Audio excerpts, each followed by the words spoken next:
ಬೆಳಕು ಕನ್ನಡ ಸುದ್ದಿವಾಹಿನಿ. ಇದು ಸತ್ಯ ಸುದ್ದಿಗಳ ಪೂರಣ. ಚಿಂತಾಮಣಿಯಿಂದ KS ನೂರುಲ್ಲ.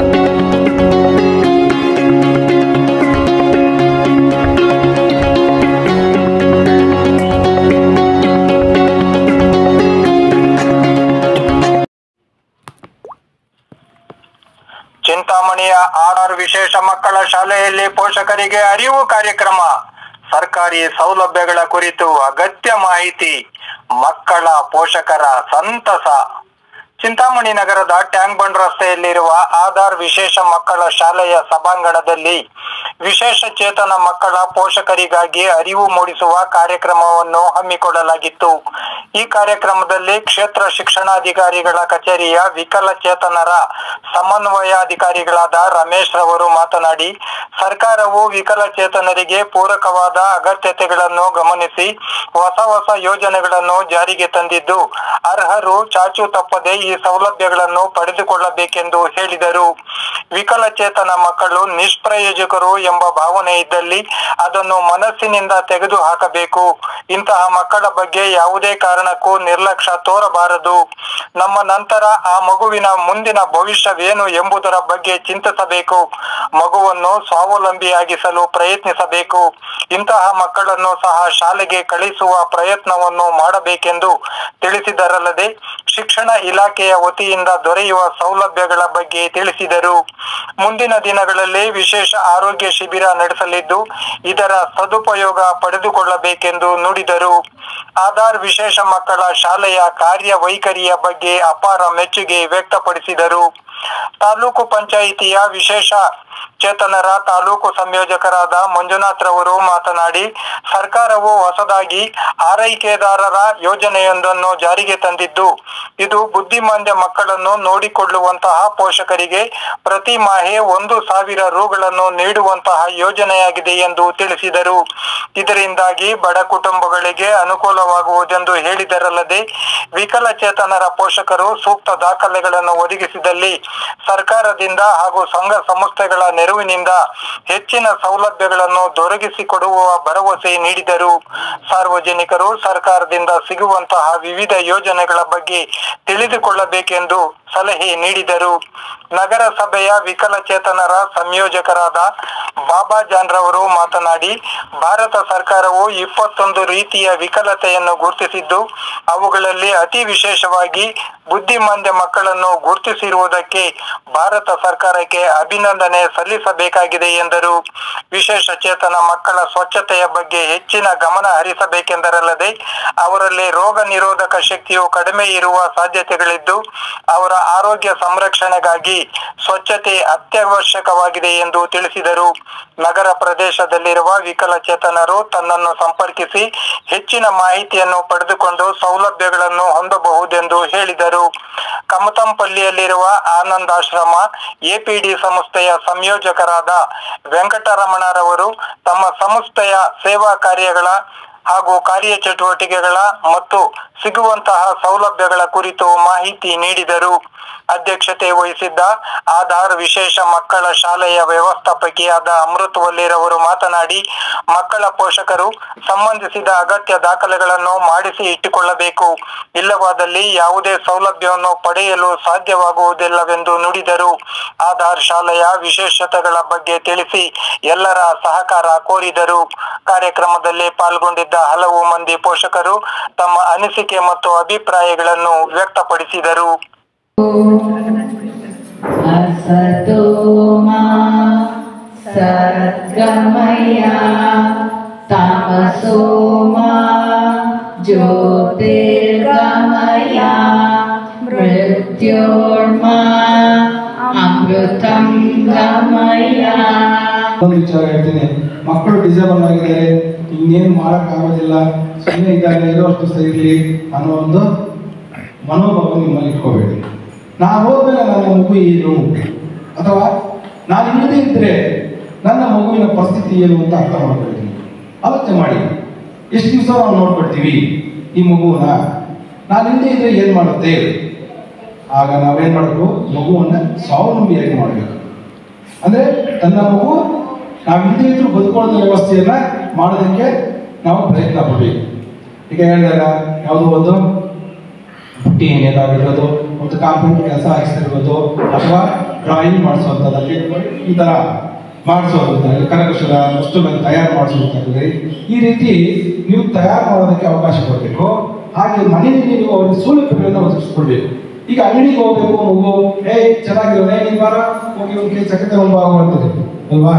ಯಾಕೆ ಅದೇ ಮಗು ನಮ್ಮ ಮಗು ಇನ್ನೊಂದು ಮಗು ಇದೆ, ಡಿಸೇಬಲ್ ಮಗು ನಡ್ಕೊಂಡು ಹೋಗುತ್ತೆ, ನೀವು ಕಾಸು ಕೊಟ್ಟರೆ ತಗೊಂಡು ಬರೋದಿಲ್ವಾ? ತಗೊಂಡು ಬರ್ತಾರಲ್ವಾ?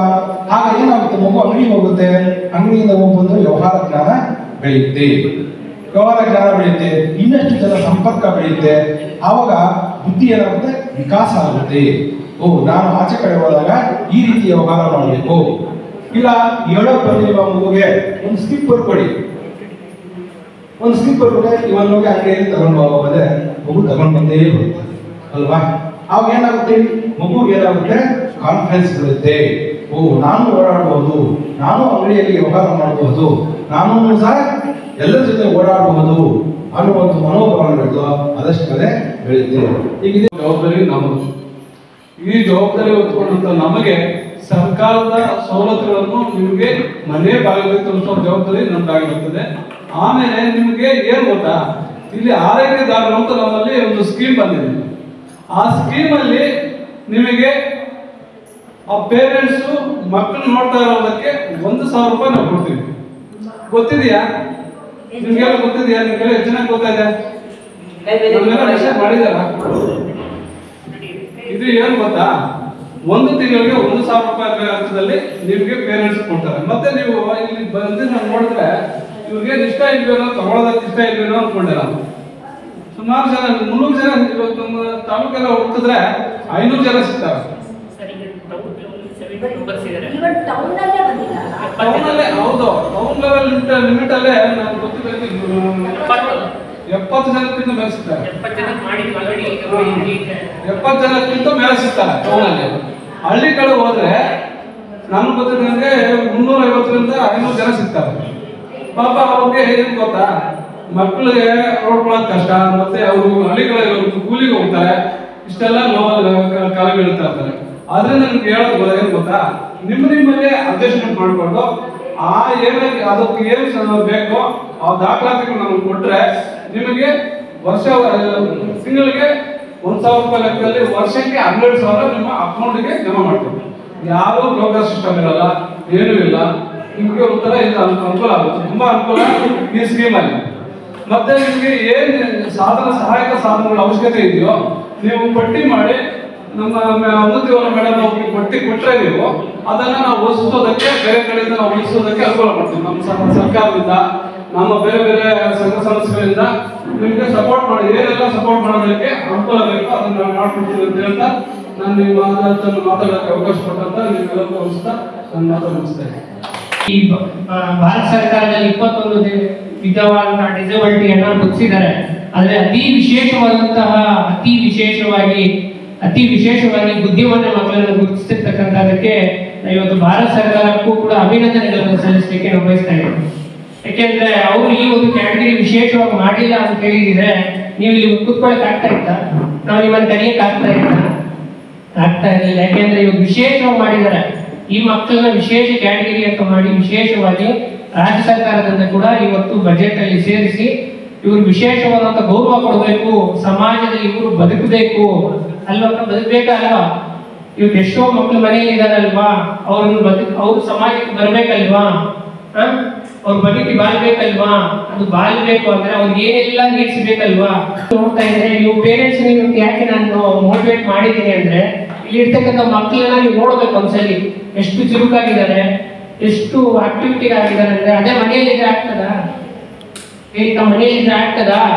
ಸಾಧ್ಯನೇ ಇಲ್ಲ. ಮನೆಯಲ್ಲಿದ್ರೆ ಇಲ್ಲಿ ಟೀಚರ್ಸ್ ಅವ್ರಿಗೆ ಸಪೋರ್ಟ್ ಮಾಡಿ ಆ ಮಕ್ಕಳಿಗೆ ನಾವು ಹೇಳ್ಬಾರ್ದು, ಡೈಪರ್ ಹಾಕೋದ್ರಿಂದ ಹಿಡಿದು ಊಟ ತಿಂಡಿ ಅವ್ರು ಬರ್ಸೋ, ಅವ್ರ ಹೆಸರು ಬರುವವರೆಗೂ ಅವ್ರು ಟ್ರೈ ಮಾಡ್ತಾ ಇದ್ದಾರೆ. ಅದನ್ನ ಮಾಡ್ಲಿಕ್ಕೆ ಸಾಧ್ಯನಾ? ಮಾಡ್ತೀವಾ?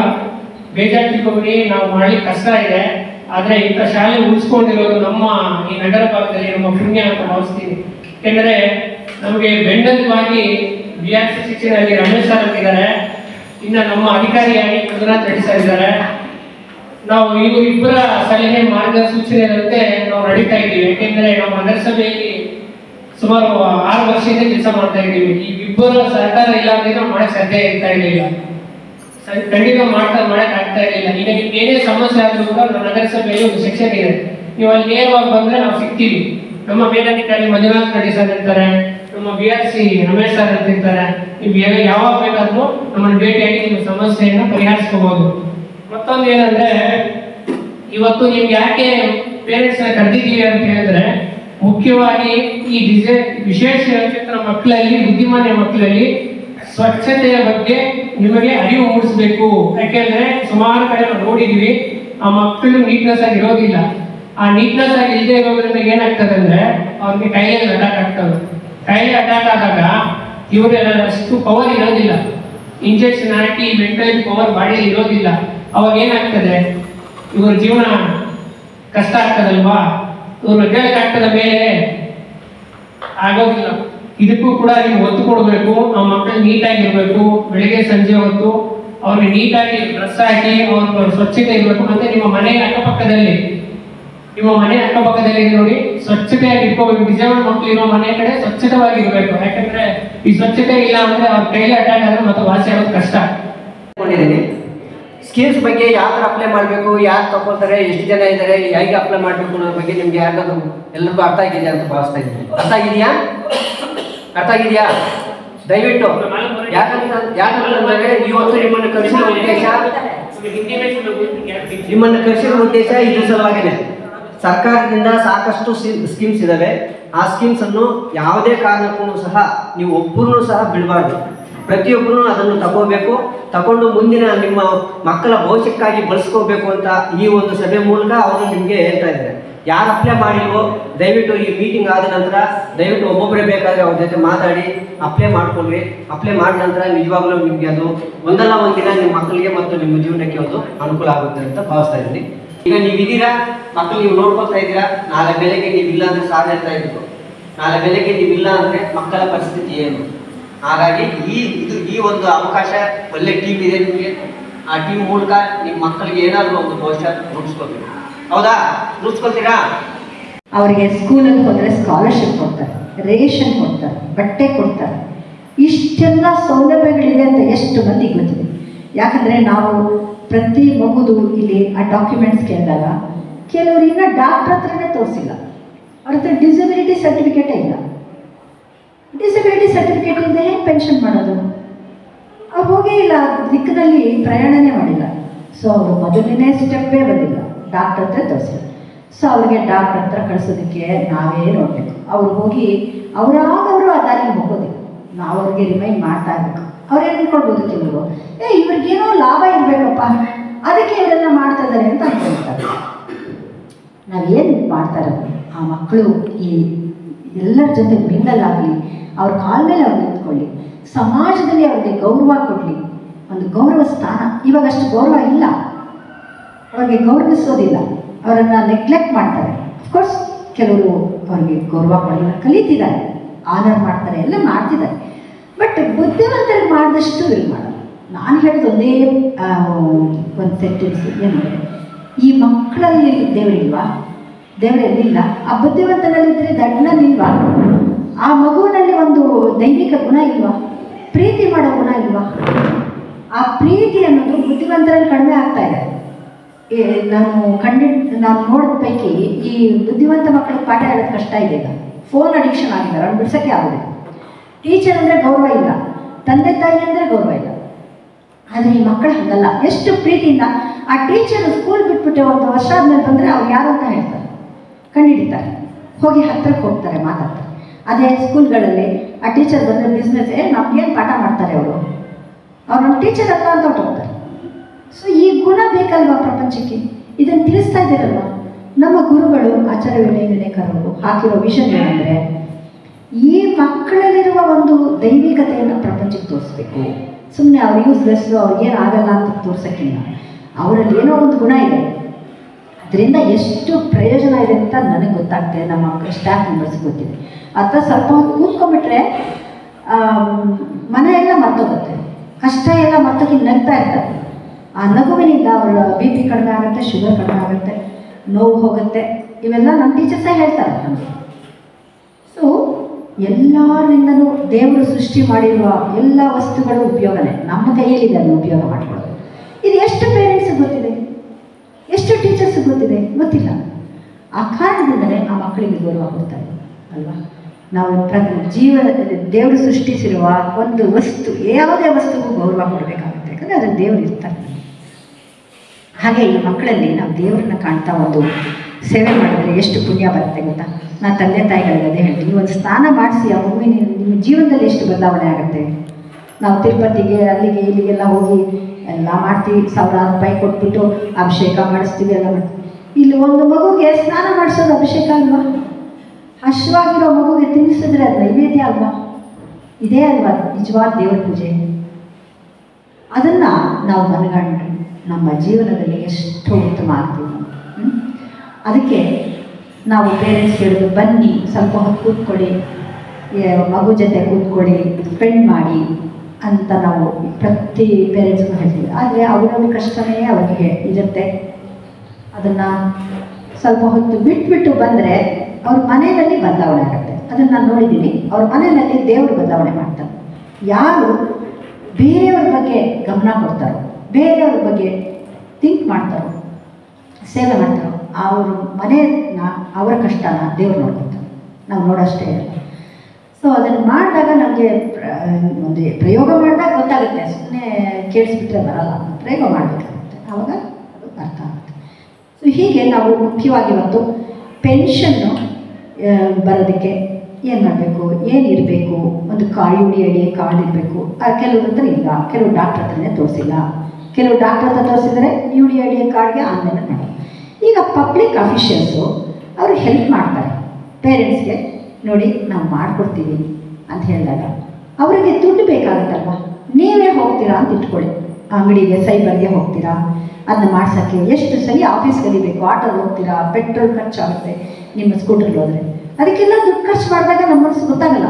ಆದರೆ ಬೇರೆಯವ್ರು ಮಾಡಿಕೊಟ್ಟಾಗ ನಾವು ನೋಡಿದ್ರೆ ಅವ್ರು ದುಡ್ಡು ತೊಗೊಂಡ್ಬಿಟ್ರು ಅಂದರೆ ಹೇಗೆ ಅಲ್ವಾ. ಇವಾಗ ನಾನು ನಮ್ಮ ಆಟೋ ಡ್ರೈವರು ಬರ್ತಾರೆ ಸ್ಕೂಲ್ಗೆ, ನಾನು ಅವ್ನಿಗೆ ಹೇಳ್ತೀನಿ ಅಂಗಡಿನಲ್ಲಿ, ನೋಡಪ್ಪ ನನಗಿದು ಬೇಕು ತಂದು. ಅವ್ರಿಗೊಂದು 5 ರೂಪಾಯಿ 10 ರೂಪಾಯಿ ಆದರೂ ಕೊಡಬೇಡವಾ ಅಂಗಡಿ ತಂದಿದ್ದಕ್ಕೆ? ನಾನೇ ಹೋದರೆ ಎಷ್ಟಾಗುತ್ತೆ? 100 ರೂಪಾಯಿ ಆಗುತ್ತೆ ಆಟೋನಲ್ಲಿ ಅಲ್ವಾ. ಆ 10 ರೂಪಾಯಿ ಯಾವ ವ್ಯಕ್ತಿ ನನಗೆ ಏನು ಮಾಡಿಕೊಟ್ಟಿದ್ದಾನೋ ಅದು ಕೊಟ್ಟಾಗ ನಮ್ಮ ಋಣ ಇರೋದಿಲ್ಲ, ಇಲ್ಲಾಂದರೆ ಮುಂದಿನ ಜನ್ಮದಲ್ಲಿ ಅದು ತೀರಿಸ್ಬೇಕಾಗುತ್ತೆ. ಈ ಮೊಮ್ಮಗ ಉಸ್ಮಾನ್ ಅಂತ 5 ವರ್ಷ ಹುಡುಗ, ಅವಾಗ ಏನು ಮಲಗಿದ್ರೆ ಅಲ್ಲೇ ಬಿದ್ದೋಗ್ತಾ ಇದ್ದ. ಮತ್ತು ಒಂದು 8 ವರ್ಷ ಆಯಿತು. ನಾವು ಎಲ್ಲೆಲ್ಲೋ ಹೋಗಿ ಈ ಹುಡುಗಿಗೆ ಏನು ಮಾಡಬೇಕು ಅಂತ ಆಲೋಚನೆ ಮಾಡಿದ್ವಿ. ಕೊನೆಗೆ ಈ ಅಡ್ರೆಸ್ ಸಿಕ್ತು, ಈ ಆಧಾರ್ ಸ್ಕೂಲ್ನಲ್ಲಿ ಸೇರಿಸಿ ಅಂತ. ನಾವು ಹುಡುಗಿಗೆ 9 ವರ್ಷ ಹುಡುಗ ತಂದು ಸೇರಿಸಿದ್ದೀವಿ. ಈಗ ಹುಡುಗ ಯಾವ ಮಟ್ಟಕ್ಕಿದ್ದಾನೆ ಅಂದರೆ ಈಗ 18 ವರ್ಷ ಅವನಿಗೆ. ಈಗ ಮೊನ್ನೆ ಹೋಗಿ ಹೋಟೆಲ್ ಲಿಸ್ಟಲ್ಲಿ ಸೇರಿಸಿ ಬಂದಿದ್ದೀವಿ, ಉಸ್ಮಾನ್ ಅಂತ. ಈಗ ಅವನು ಉಸ್ಮಾನ್ ಅಂತ ಹೈಸ್ಕೂಲಲ್ಲಿ ಸೇರಿಸಿದಾಗ ಅಡ್ಮಿಷನ್ ಮಾಡಿದಾಗ ಉಸ್ಮಾನ್ ಅಂತ ಬರ್ದ. ಹೆಡ್ ಮಾಸ್ಟರ್ ಖುಷಿ ಆಗ್ಬಿಟ್ಟು, ಏನು ಅವ್ನಿಗೆ ಕಣ್ಣು ದೃಷ್ಟಿ ಪೂರ್ತಿ ಕಮ್ಮಿ ಇದೆ, ಏನು ಬುದ್ಧಿಮಂಗ, ಮಾತುಗಳು ಸರಿಯಾಗಿ ಆಗಲ್ಲ, ಈ ಬೆರಳು ಸರಿಯಾಗಿಲ್ಲ, ಇಷ್ಟು ಅವನಿಗೆ ಡಿಫೆಕ್ಟ್ಸ್ ಇದೆ ಅಂತ ಹುಡುಗ ಆ ಸ್ಕೂಲ್ನಲ್ಲಿ ಹೋಗ್ಬಿಟ್ಟು ಉಸ್ಮಾನ್ ಅಂತ ಬರ್ತ. ಅವ್ರು ಹೆಡ್ ಮಾಸ್ಟರ್ ಖುಷಿ ಆಗ್ಬಿಟ್ಟು ಮತ್ತು ಬ್ಯಾಂಕ್ ಅಕೌಂಟ್ನಾಗೂ ಪೋಸ್ಟ್ ಆಫೀಸ್ನಾಗೆ ಅಕೌಂಟ್ ಮಾಡೋಕ್ಕೆ ಹೋದಾಗ ಪೋಸ್ಟ್ ಮಾಸ್ಟರ್ ಅವ್ರ ಕೈ ಕೊಡಿ ಅಂತ ಉಸ್ಮಾನ್ ಅಂತ ಬರ್ತ. ಈ ಸ್ಕೂಲಿಂದ ನಮಗೆ ಅಷ್ಟು ಉಪಯೋಗ ಆಗಿದೆ. ಎಲ್ಲರೂ ದಯವಿಟ್ಟು ಅಂಥ ಹುಡುಗರಿದ್ದರೆ ಈ ದಯವಿಟ್ಟು ಈ ಸ್ಕೂಲ್ ಸೇರಿಸಿ. ಏನು ಸ್ವಂತ ಅವರೇ ಏನೇನು ಅವ್ರು ಇದಕ್ಕೆ ಹೋಗಬೇಕು, ಟಾಯ್ಲೆಟ್ ಅವರೇ ಈ ಸ್ಕೂಲ್ ಬಂದ ಮೇಲೆ ಹುಡುಗ ಆ ಮಟ್ಟಕ್ಕೆ ಬಂದಿದ್ದಾನೆ. ಸೆಲ್ಫ್ ಎಲ್ಲ ಅವನೇ ಮಾಡ್ಕೊಳ್ತಾನೆ. ಈಗ ಹತ್ರ ನೋಡಿ ನಂದು ಮೊಬೈಲ್ ನಂಬರ್ ಅವನೇ ಕಾಲ್ ಮಾಡ್ತಾನೆ. ನಮ್ಮ ತಾತಗೆ ಫೋನ್ ಮಾಡಬೇಕು ಅಂತ ಅವನೇ ನಮ್ಮ ನಂಬರ್ ಎಲ್ಲರೂ ಫೋನ್ ಅವನೇ ಮಾಡ್ತಾನೆ. ಅಜ್ಜಿಗೆ ಅವರ ತಾಯಿಗೆ ಎಲ್ಲ ಅಷ್ಟು ಮಟ್ಟಕ್ಕೆ ಈ ಸ್ಕೂಲು ಇದು ಜ್ಞಾನ ಅವ್ರಿಗೆ ಸಿಕ್ಕಿದೆ. ಒಳ್ಳೆ ಉಪಯೋಗ ಆಗಿದೆ ಈ ಸ್ಕೂಲಿಂದ. ನಮ್ಮ ಮೇಡಮ್ಗೆ ನಾನು ವಂದನೆ ಅರ್ಪಿಸ್ತಾ ನಮ್ಮ ಅವಳಿಗೆ ಕಿವಿ ಕೇಳಿಸ್ತಾ ಇರಲಿಲ್ಲ, ಮಾತು ಬರ್ತಾ ಇರಲಿಲ್ಲ. ಮೇಡಮ್ ಅವರು ಅದೇ ಅವರು ಪರವಾಗಿಲ್ಲ, ನಾವು ಈ ಸ್ಕೂಲ್ಗೆ ಕಳಿಸಿ ನಾವು ಅವಳನ್ನ ಸ್ವಲ್ಪ ಬಿಲ್ಡ್ ಮಾಡ್ತೀವಿ, ಅವ್ಳಿಗೆ ಏನು ಪ್ರಾಬ್ಲಮ್ ಇದೆ ಅನ್ನೋದನ್ನು ನಾವು ಅರ್ಥ ಮಾಡಿಕೊಂಡು ಮುಂದೆ ಏನು ಮಾಡ್ಬೋದು ಅನ್ನೋದನ್ನು ನಾವು ತಿಳಿಸ್ತೀವಿ ಅಂತ ಅಂದ್ಬಿಟ್ಟು ನನ್ನ ಮಗಳು ಇಲ್ಲೊಬ್ಬ ಟೀಚರ್ ಬರ್ತಾಯಿದ್ರು, ಅವ್ರ ಜೊತೆನಲ್ಲಿ ಅವ್ರ ಮಕ್ಕಳ ಜೊತೆನಲ್ಲಿ ನನ್ನ ಮಗಳನ್ನ ಕಳಿಸ್ತಾ ಇದ್ದೆ ನಾನು. ಇಲ್ಲಿ ಬಂದಮೇಲೆ ತುಂಬಾ ವಿಷಯಗಳನ್ನೆಲ್ಲ ಅವರು ಕಲಿತು ನಾನು ಕಲ್ತಿದ್ದೀನಿ. ಅಮೃತವಳ್ಳಿ ಮೇಡಮಿಂದ ನಾವು ತುಂಬ ಕಲ್ತಿದ್ದೀವಿ. ಇವತ್ತಿಷ್ಟು ಲೇಟಾಗೂ ನಾನು ಬಂದಿದ್ದೀನಿ ಅಂತಂದರೆ ಅಮೃತವಳ್ಳಿ ಮೇಡಮ್ಗೋಸ್ಕರ, ಬಾಬಾ ಸರ್ಗೋಸ್ಕರ, ಮುಗಿನಾ ಸರ್ಗೋಸ್ಕರ, ವೆಂಕಟರಮಣ ಸರ್ಗೋಸ್ಕರ ನಾನು ಬಂದಿದ್ದೀನಿ. ನಾನು ಇವಾಗ ಮತ್ತೆ 1 ಗಂಟೆಗೆ, ನಾನು 3 ಗಂಟೆಗೆ ಇನ್ನು ನನ್ನ ಮಗಳನ್ನ ಕರ್ಕೊಂಡು ನಾನು ಕೋಚಿಂಗ್ ಹೋಗಬೇಕು. ಆದ್ರೂ ನಾನು ನನ್ನ ಕೆಲಸಗಳನ್ನೆಲ್ಲ ಪಕ್ಕಕ್ಕಿಟ್ಟು ಒಂದು 10 ನಿಮಿಷ ವಿಸಿಟ್ ಮಾಡಿ ಹೋಗೋಣ ಅಂತ ಅಂದ್ಬಿಟ್ಟು ಬಂದಿದ್ದೀನಿ. ಏನಂದರೆ ಇಲ್ಲಿ ಫಸ್ಟ್ ಬಂದಾಗ ಏನೂ ಗೊತ್ತಾಗಲ್ಲ, ಏನು ಕಲಿಯಲ್ಲ. ಆದರೆ ಇದು ನಿಧಾನ, ಪ್ರೋಸೆಸ್ ನಡೆಯೋದು ನಿಧಾನ. 1 ವಾರದಲ್ಲಿ, 1 ತಿಂಗಳಲ್ಲಿ, 1 ವರ್ಷದಲ್ಲಿ ನಡೆಯುವಂಥ ಕೆಲಸ ಅಲ್ಲ ಇದು. ತುಂಬ ವರ್ಷ ನಾವು ತುಂಬ ಸಹನೆ ತಾಳ್ಮೆಯಿಂದ ಇಲ್ಲಿ ಬಂದು ಮಗುನ ಕರ್ಕೊಂಡೋಗಿ ಇಲ್ಲಿ ಬಂದು ನಾವೆಲ್ಲ ಕಲಿತು ಮಗುಗೂ ಹೇಳ್ಕೊಡ್ಬೇಕಾಗುತ್ತೆ. ಇವರು ಕಲಿಸ್ತಾರೆ.